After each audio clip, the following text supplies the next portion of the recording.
भारत का बजट 2026 आ गया है और अगर आप जानना चाहते हैं कि आपके टैक्स के पैसे कहां जा रहे हैं तो ये वीडियो अंत तक सुनिए। वित्त मंत्री निर्मला सीतारमण ने 1 फरवरी को जो बजट पेश किया है वो सिर्फ एक आम बजट नहीं है, ये विकसित भारत के सपने को साकार करने का रोड मैप है। इस बजट का मुख्य फोकस गरीब, युवा, किसान और महिलाओं पर है। साथ ही लंबी अवधि की ग्रोथ पर भी जोर दिया गया है। आइए समझते हैं कि इस बजट में क्या खास है और आपकी जेब पर इसका क्या असर होगा। सबसे पहले बात करते हैं आर्थिक पृष्ठभूमि की। बजट 2026-27 में कुल रसीदें 36.51 लाख करोड़ रुपए अनुमानित हैं। वहीं कुल खर्च 53.47 लाख करोड़ रुपए होगा। केंद्र की नेट टैक्स रसीदें 28.7 लाख करोड़ रुपए आने की उम्मीद है। फिस्कल डेफिसिट को कंट्रोल करने पर जोर है, जो देश की स्थिरता के लिए जरूरी है। ये बजट रिफॉर्म्स पर केंद्रित है, पॉपुलिज्म कम एक्शन ज्यादा। फिस्कल डेफिसिट FY27 में 4.3% जीडीपी रहने का अनुमान है, जो FY26 के 4.4% से बेहतर है। सरकार ने अपना वादा पूरा किया है कि 2025-26 तक फिस्कल डेफिसिट 4.5% से नीचे लाना था। ये एक बड़ी उपलब्धि है, क्योंकि राजकोषीय अनुशासन देश की आर्थिक मजबूती की रीढ़ है। जब फिस्कल डेफिसिट नियंत्रण में रहता है तो इन्फ्लेशन कंट्रोल होता है और निवेशकों का भरोसा बढ़ता है। सरकार की ये रणनीति दिखाती है कि वो पॉपुलिस्ट उपायों से बचकर सस्टेनेबल ग्रोथ पर फोकस कर रही है। इसका मतलब यह है कि तत्काल राहत की बजाय लॉन्ग टर्म में मजबूत अर्थव्यवस्था बनाने पर जोर दिया जा रहा है। हालांकि ये दृष्टिकोण शुरुआत में कुछ लोगों को निराश कर सकता है, लेकिन आने वाले समय में इसके फायदे दिखेंगे। अब बात करते हैं 10 प्रमुख फोकस एरिया की। पहला है कृषि ग्रोथ, किसानों के लिए नई योजनाएं और तकनीक। दूसरा ग्रामीण समृद्धि, जिसमें गांव का विकास शामिल है। तीसरा इंक्लूसिव ग्रोथ, यानी सबका साथ सबका विकास। चौथा मैन्युफैक्चरिंग और मेक इन इंडिया को बढ़ावा। पांचवां MSME सपोर्ट, छोटी व्यापारियों के लिए मदद। छठा रोजगार केंद्रित विकास। सातवां इनोवेशन और स्किलिंग। आठवां energy security.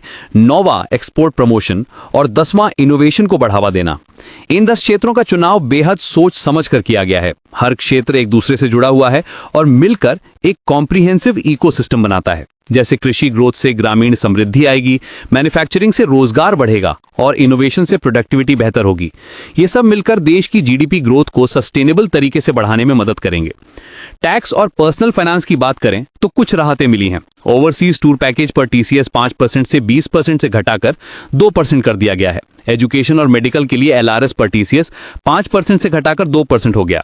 Man power services पर TDS के नियम आसान बनाए गए हैं। विदेशी संपत्ति पर 20 लाख रुपए तक छूट दी गई है। नॉन रेजिडेंट्स को भी टैक्स रिलीफ मिली है। ये बदलाव छोटे लग सकते हैं, लेकिन इनका प्रैक्टिकल इम्पैक्ट काफी अच्छा है। जो लोग अपने बच्चों की विदेश में पढ़ाई के लिए पैसे भेजते हैं या फैमिली की मेडिकल ट्रीटमेंट के लिए विदेश जाते हैं, उनके लिए राहत मददगार है। ओवरसीज टूर पैकेज की TCS कम होने से मिडिल क्लास फैमिलीज के लिए विदेश घूमना थोड़ा आसान हो जाएगा। लेकिन मिडिल क्लास थोड़ा निराश है, क्योंकि बड़े टैक्स कट नहीं हुए। इनकम टैक्स स्लैब में कोई बदलाव नहीं हुआ। स्टैंडर्ड डिडक्शन भी नहीं बढ़ाया गया।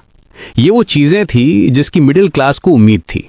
सोशल मीडिया पर मीम्स की बाढ़ आ गई है, जिसमें लोग मजाक बना रहे हैं कि मिडिल क्लास फिर से नजरअंदाज हो गई। ये निराशा समझ में आती है, क्योंकि महंगाई बढ़ रही है, EMI का बोझ है और डिस्पोजेबल इनकम नहीं बढ़ रही।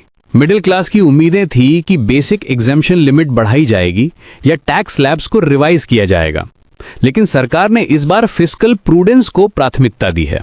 हालांकि कुछ एक्सपर्ट्स का मानना है कि पिछले साल के टैक्स रिफॉर्म्स का असर अभी भी जारी है।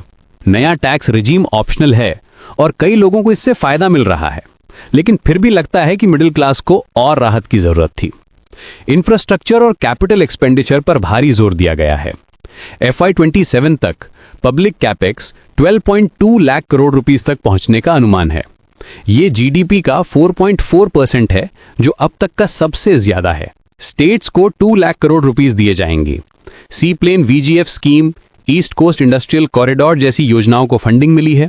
डिफेंस, रोड्स, रेलवेज और स्पेस सेक्टर को भी अच्छी फंडिंग मिली है। ये कैपेक्स का फोकस बहुत महत्वपूर्ण है, क्योंकि इंफ्रास्ट्रक्चर इन्वेस्टमेंट का मल्टीप्लायर इफेक्ट होता है। जब सरकार रोड्स, रेलवेज और पोर्ट्स में निवेश करती है तो इससे न सिर्फ कंस्ट्रक्शन सेक्टर को बूस्ट मिलता है, बल्कि सीमेंट, स्टील और मशीनरी जैसे अलाइड इंडस्ट्रीज भी फलते फूलते हैं।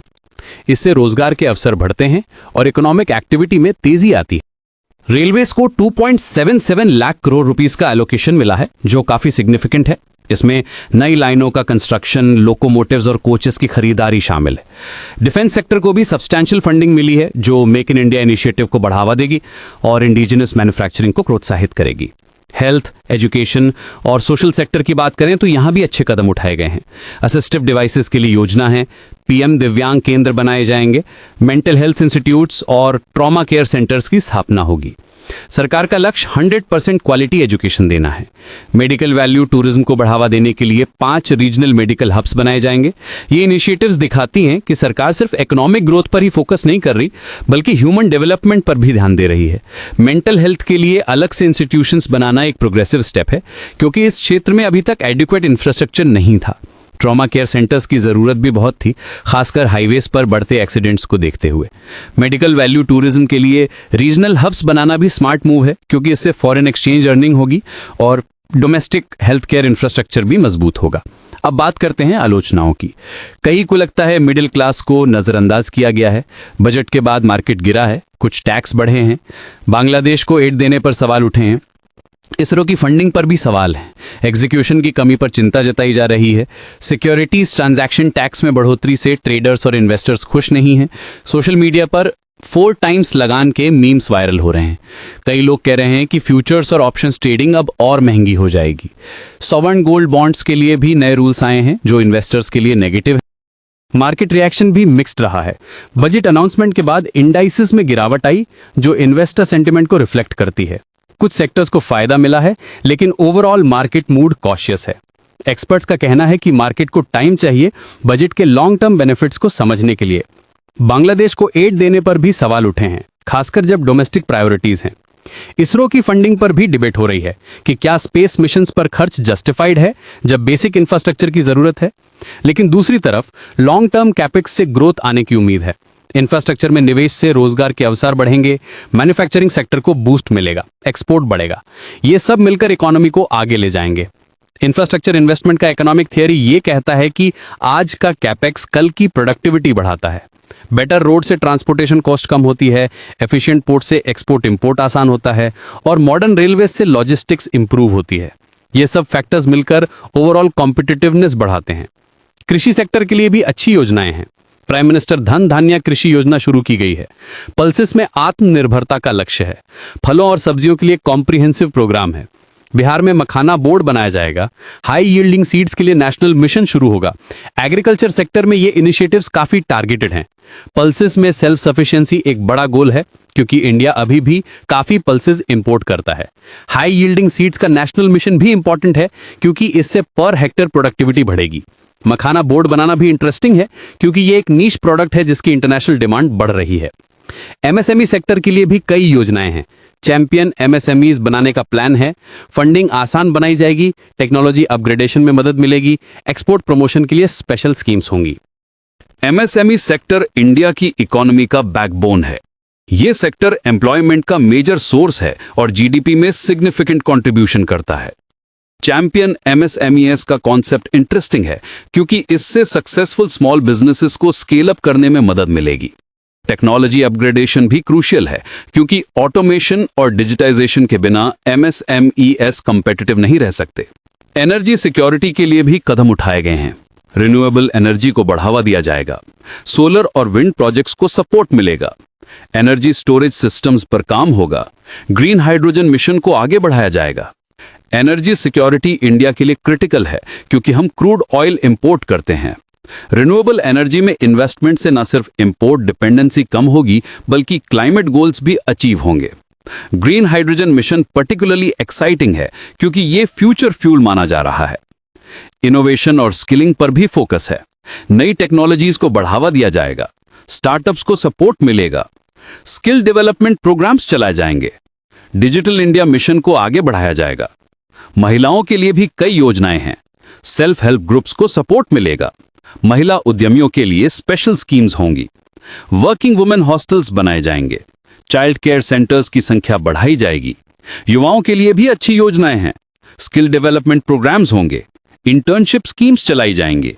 एंटरप्रेन्योरशिप को बढ़ावा दिया जाएगा। स्पोर्ट्स इंफ्रास्ट्रक्चर में निवेश होगा। अब सवाल यह है कि क्या यह बजट सफल होगा? एक्सपर्ट्स का मानना है कि लॉन्ग टर्म में यह बजट अच्छे रिजल्ट्स देगा।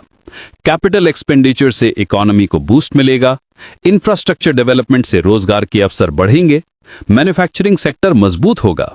लेकिन शॉर्ट टर्म में मिडिल क्लास को कुछ निराशा हो सकती है।